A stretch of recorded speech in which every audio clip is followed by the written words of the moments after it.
what I have here is a prompt to generate a Mermaid diagram.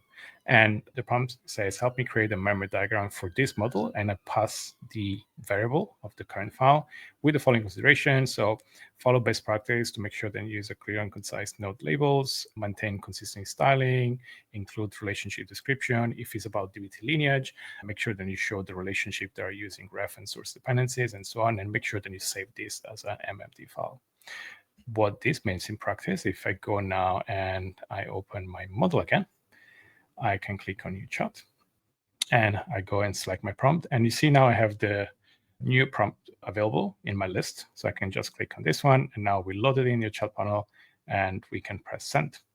And we are effectively now just passing the prompt with the context that we want within the agent. So we can create this file. So it's going ahead now and create this Mermaid file. So Paradime support Mermaid out of the box within our editor, meaning that you can actually generate it with DinoAI, but you can also render them.